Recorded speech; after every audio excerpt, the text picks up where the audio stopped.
Welcome back to Talking Insights, the podcast from SMR that dives into the trends and innovations from the world of research and insights. Today, we're exploring one of the most exciting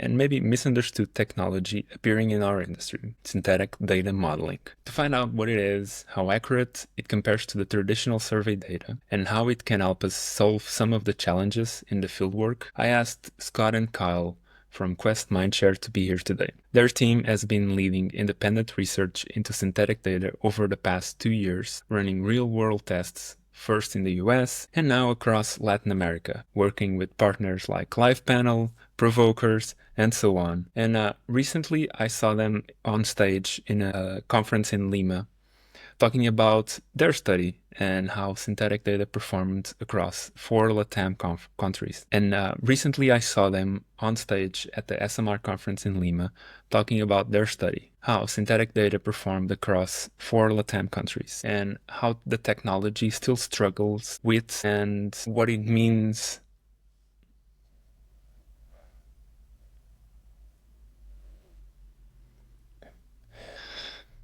And I recently saw them both on stage in the SMR conference in Lima, talking about their study, how synthetic data performed across 4 Latam countries, how the technology kind of still struggles with some points, and what it all means for the future of insights. This next few minutes, we'll have like a very interesting conversation about all of this, and especially like the future of insights, what it means for all the market researchers, and how we as market researchers can kind of see ourselves in the future and start to kind of think in a different way how we do surveys. So I hope you stick around and learn something new from this conversation.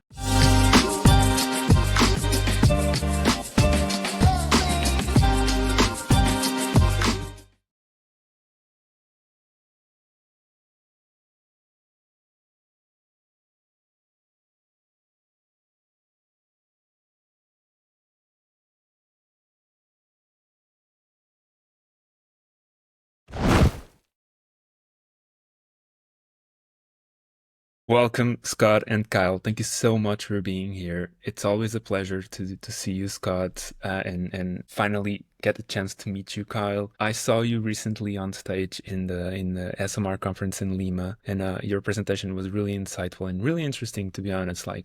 Where you delved a bit on synthetic data and your study. But before we start talking about everything that you've been working on the past 2 years, I wanted to ask if you can explain me, almost as I was a 5-year-old, what is synthetic data all about? Well, I'll dive into that first. Synthetic data, in one sense, isn't really that difficult to understand if you think about what it's like that we already do in market research. And there's some very close parallels. If you step way back, first off, synthetic data is used in all sorts of applications. If you want to see how a factory building cars might run better, you can use simulated data, synthetic data, to basically mock up a production line and say, if we make a change here, what's it do to the time it takes and the people that need to be involved. Another example that I really love because it's pretty intuitive. Think about self-driving cars. I know around San Francisco, they have a bunch of self-driving Ubers that are out on the street, and they have to train them to recognize where they're going. So that means not just a map of the roads, but what the road conditions are. What does a stop sign look like? You know, what happens if you see a crosswalk? And so all of that is feeding synthetic data into a model to try and get some desired effect. If you translate it to the world of market research, synthetic data really has two big applications. One is modeling, and the other is personas. A very, very broad way, a very general way to think about it is that modeling is like quant research. It deals with data sets, it deals with enhancing data and projecting data. Whereas the personas are usually driven by segmentations and are simulations of types of customers, more kind of a qual approach. Kyle, what would you add to that? Yeah, I mean, you kind of had the two distinctions there very basically, which is, synthetic modeling or augmentations almost looked at as kind of the quant side of synthetic data, whereas personas is the qual side. But yeah, what we're seeing a lot of market researchers do on the persona side of things is really just start to take first party data, quant data, and pairing that with IDI data and qual data to really start to build out personas. And what they're finding is they can leverage some of the large language models out there like ChatGPT, Google Gemini, Claude, and they're dumping data sets into these models and training them to essentially act as if a consumer would. And they're able to iterate about whether that's products, slogans, brand awareness. They're able to talk to it almost as if it's a real person. So both sides of the data or synthetic data coin are very interesting, some of which has real world application into what a lot of market research do on the quant side of things today. But there's also a huge potential future application on the persona side of things, depending on how researchers leverage the technology and train it. Yeah, and I will say one thing to add on to that, and this is something I mentioned at the conferences where Kyle and I have been speaking. If you think about the persona side, you're essentially creating a specialized version of ChatGPT that will act like a small business owner, a mom of a 5-year-old, a frequent leisure traveler. And it really depends on what you're feeding the model on. What does it refer to? What does it have as its kind of base of knowledge?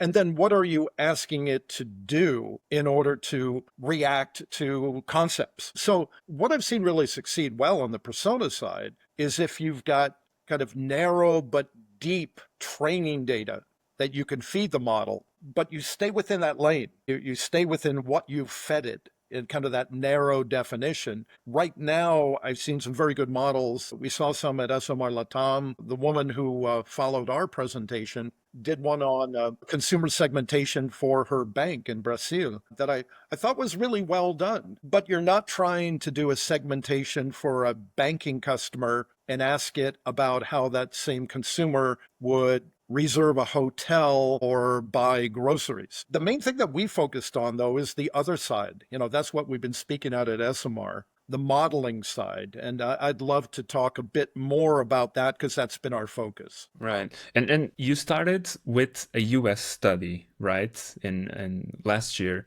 And now you've done like one in Latam. How those two combine, what's the difference between the two markets and what were the main key takeaways from both of them? I think when we looked at both markets, what we really did to start was we took a multicultural attitudinal study based in the US back for SMR in Greece last year. We took about 1,200 respondents, removed a third, and then applied the synthetic modeling or augmentation to the gap that we had in the data set. So what we saw there was very minimum variance when we looked at the entire data set. So what we wanted to really test was, how does this apply across international markets? Given that it's typically based on mathematics and statistics, there really shouldn't be any differences between different markets that we're running studies in, but we obviously wanted to test that and see what the results were. And so for our second test, what we did was we took 4 studies that were based out of Colombia, Mexico, Argentina, and Chile, and basically applied the same methodology to those 4 different Latin American markets where we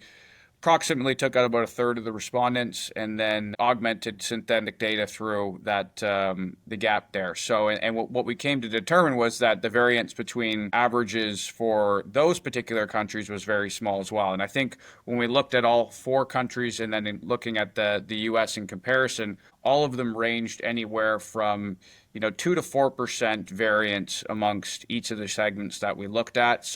There wasn't really a ton of differences from a synthetic augmentation modeling perspective between markets. There were certain types of questions that impacted each market a little bit more than the other. But overall, when you looked at it in totality of what the data had, the variance tended to be around like a 2 or 3% variance when we looked at all of them each market. Yeah, and the whole idea with synthetic data modeling is essentially you have a hole somewhere that you want to fill in. Suppose you're running a survey and one particular group just isn't filling.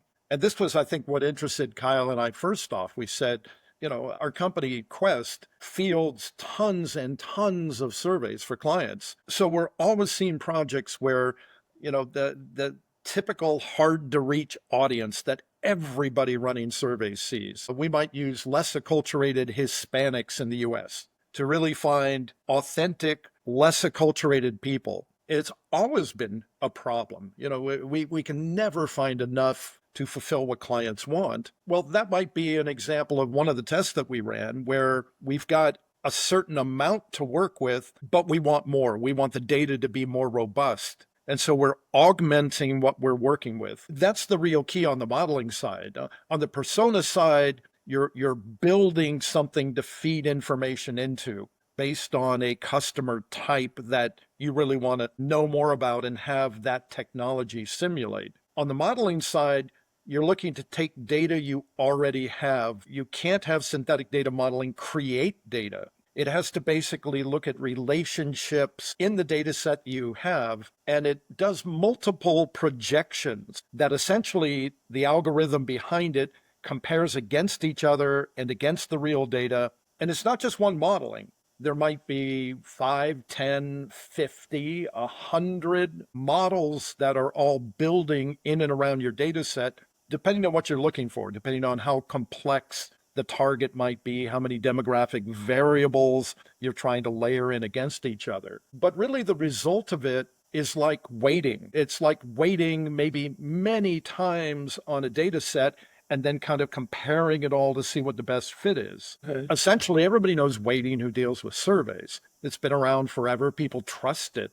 Well, with weighting, you're essentially taking data and changing the nature of it to fit a profile that you want to match to. In a sense, synthetic data modeling is very, very similar to that. Okay. I have a question. We keep mentioning like personas and the fact that they're synthetic and the fact that they're synthetic humans per se. And when we're doing these surveys, there's always some topics or some of the questions kind of, they're kind of like emotionally related or kind of emotional charge. How do those topics work with the personas and the synthetic data in general? Well, I know, Kyle, you could speak to the modeling side and what we presented in Latam. I'll answer a bit from the persona side. There's some people who are much more experienced and expert than I am. One gentleman I know who I've collaborated with and is really well respected. His name is Yogesh Chavda. And if you really want to know what was about personas, Yogesh and I had worked together at the SMR webinar that we did earlier in the year about synthetic data promises and pitfalls. To give a plug for SMR,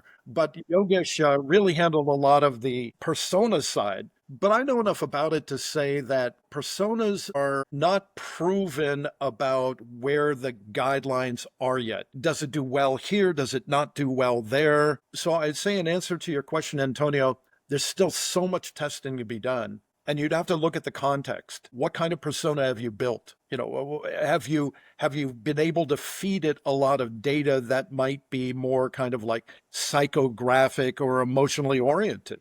Have you trained it to respond to emotional content questions? And that's really a lot of the kind of future developments that I'm really looking forward to seeing. I see better and better models all the time, but a big question for me is not just kind of demographic and behavioral kind of information you can feed in. Here are a bunch of surveys our mom of a 5-year-old has answered. Here's years of quant data, but how do you get the persona to kind of think and feel to simulate a survey? Again, it's all what you feed it in. So I would really look to ask that question. How well could it answer an emotionally laden question? Well, how well have you trained it to? Okay. Yeah, I think on that context is king. And I think with leveraging any large language model or AI tool out there, more context you can give it, the more accurate your output's going to be. Similar to both, synthetic augmentation or modeling and personas. I mean, the more data you have to train it, the more you can tie correlations between demographic variables or behavioral variables to how they may respond to certain types of questions, whether that's an emotionally charged question or, an awareness style question. I think the more you can tie and correlate between variables, whether that's demographic or behavioral, and the more data you can feed it and train it, the more accurate results are going to be. And that's why I think, in the future, synthetic is going to play into how we design questionnaires. It's not going to be strictly based on how do we create this questionnaire with the human respondent in mind. It's going to be probably catered more towards how can we use good quality data from real people, and how can we build questionnaires that can help us assist with potential augmentation or personas. I just think there'll be a shift in how we run research in the next few years. I think it'll be a bit more AI driven. Well, to That's very piggyback on interesting. that, the technology just keeps evolving for how any kind of synthetic generated information, whether it's kind of more on the persona side or the quant modeling side, is evolving out there. I literally met a company at SMR Latam just a few weeks ago, and they have a certain technology for doing voice capture of data that I'm looking into testing. But a really interesting aspect of a platform they're developing is that they are generating prompts that they could use within a data collection platform. Essentially, how can we test whether a prompt that we're asking is going to be effective or not? And they mentioned using synthetic data to generate essentially answers to a certain prompt, then reword that prompt and see if the same kind of synthetic respondents, in a sense, provided a better answer. And so I'm seeing steps, just as Kyle's mentioning, that a lot of what we are seeing in existing technology is already leaning into survey development. And this is a huge area of priority for me. I've taught survey design for a long, long time at a university level.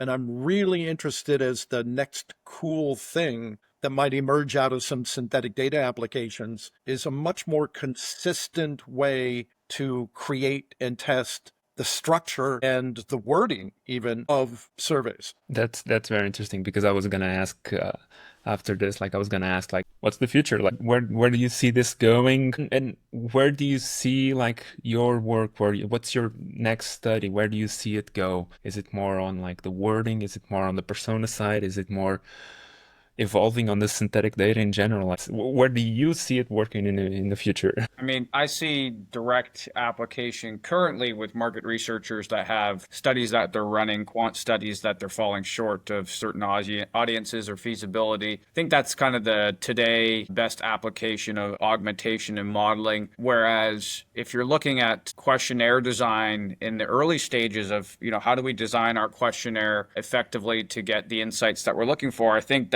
that's where you're going to start to see personas be used a little bit more, maybe to help you refine down what you're going to ask, how you're going to ask it, and what's most relevant. So I think that's currently how it will be used and how researchers can use it today and in the future.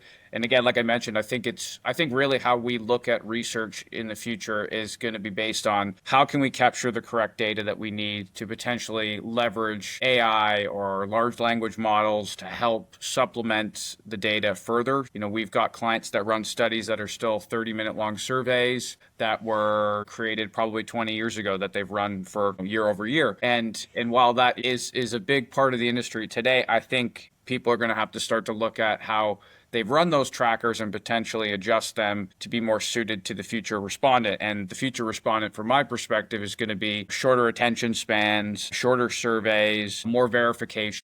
And I think that's where kind of the focus will be, is how can we make the user experience as good as possible, ask the right questions that we can potentially cut 30-minute surveys down to 10-minute surveys and segmentations, and make more larger sample sizes to get our insights. So I think that's kind of the future from how I see it. I don't know if you've got a different perspective on it, Scott. Well, very much that. I really look in the world that Kyle and I live in most about what can synthetic data, AI-led technologies of a few different types do to really enhance data collection, audience engagement, being able to reach people where they are, to get the cooperation, to get them motivated to really go through a survey. And on the flip side of that, there is no consistent really training. There's no industry standard around how to build a survey out there. And I'm really looking to some of the technology and the platforms, and in fact, some things that I very likely may be speaking at by the end of this year about some of the tests that I'm building literally right now about, do these new technologies allow for creating a better survey, engaging a respondent better during that survey, with the ability to monitor that, to essentially watch over people, prompt them, score them, flag them, to see the data quality as it's being collected, being assessed. Something we've never been able to do, something I've been looking for decades for. So how can we really tell we've got the right people going into a survey, that they're paying attention and answering thoughtfully? And if they're not, identify them quickly and be able to get them out of our data set, and then leaning into all the stuff that we're seeing working really well already across countries, across different surveys. And we're doing a lot more. If that creates a hole by us throwing out data, can we model it? And can I imagine that like from country to country, like the surveys will kind of need to be different, and this will also help with that. Like the same questions that you ask on one side is not the same ones you ask on the other one. So these synthetic modeling will kind of help that. And I can imagine that this is changing so fast. Like before we starting this, you told me like this kind of started for you like 2 years ago, and I can imagine that like every year or every 6 months, the things that you were working on are not the same that you're working now, because now the technology is just completely changed, right? Yeah, and I think across different markets too. I think we're at a day and age where personalization is kind of a very important piece of not only, market research, but even marketing in general, is that, we're getting emails, whether that's for products or newsletters, that are being catered specifically towards the end user. And that is typically based on, things that they're interested in, their demographics. And we're seeing this hyper personalization, not only from a marketing perspective, but you'll start to see it from a market research perspective. And how exactly we do that in the future, researchers want to remain consistent across, methodologies and how they run their studies, but, that will change in how we run, types of studies in certain markets, how we invite respondents, or how we send them into studies to participate. I think we're getting to a point where that personalization that we see in the marketing world today is going to start to trickle over into market research. Yeah, and to piggyback again on some points you're making, Kyle, and your question, Antonio, all of these technologies that I'm seeing are being built now with a global view. And to me, that's really encouraging, because in the past, there have been a lot of silos. We would write a survey one way in the US, and really we wouldn't change it when we're implementing it in other countries' cultures. I think there's a much expanded view that there are tools to make that a lot easier. There are translation technologies, there are cultural nuances that are layered in. This one platform that I'm, like I said, literally setting up a test right now for being able to voice capture data, transcribe it, have the AI be able to do all sorts of language recognition, context, sentiment, and structure somehow. I was shown the platform, a week ago. And it was really interesting to me that when I was shown language, for example, something that was highly relevant in SMR Latam a couple weeks ago, it had Spanish, but it had Spanish for a variety of countries, because it's, of course, not spoken the same in Argentina versus Mexico. And so I think a lot of people are cognizant of the fact that you can't design something for just the UK or the US or Canada or Mexico. You really have to look for technology to do what it can do, to be able to have that layer of multiculturalism and adaptability from the start designed in. Yeah, we call it the internet, but it's even more like, I think now it's really the World Wide Web than it was at the beginning. Well, thank you so much, Scott and Kyle, for being here. Every time that I speak with you, especially Scott, like I feel like I'm in a kind of a science fiction book in a way. But in a good way. Like we have like really interesting conversations, and I learned so much, and it's really interesting to learn like how the technology in market research, and how the researchers are using the technology to improve what we do. So it's always a pleasure to have I you gotta here. say, Antonio, that's one of the things that Kyle and I think are very proud of in our work, is that we're trying to separate, in a sense, the science from the fiction. Yeah. And if there's one thing that we're doing real world side by sides. And we'll keep doing that. And Quest is getting known for that because we'll look at something that looks promising and say, you know what? Let's go do something the traditional way. Then let's try this new way. Put them side by side. Look at what researchers already know, already do, are well versed in. But then introduce, what if we did it this way? What does it look like? And so we're going to keep doing that. And we're here to see what you come up with. It's I'm looking out for your next study, for your next research paper, and for whatever you are gonna be on the next conference. I'm gonna be there. Thanks, Antonio. Thanks. And that's all for us today. Thank you, Kyle and Scott, once again for being here. And thank you for listening, or if you're on YouTube, for watching us. It's always so interesting to have these types of conversations where I always feel like I kind of uncover like some new part of the industry. I will obviously have Kyle and Scott back on the show in the future to talk more about synthetic data and the personas and everything in between. For now, I hope you have a great rest of the day, and please like and subscribe, and I'll see you on the next one. Bye.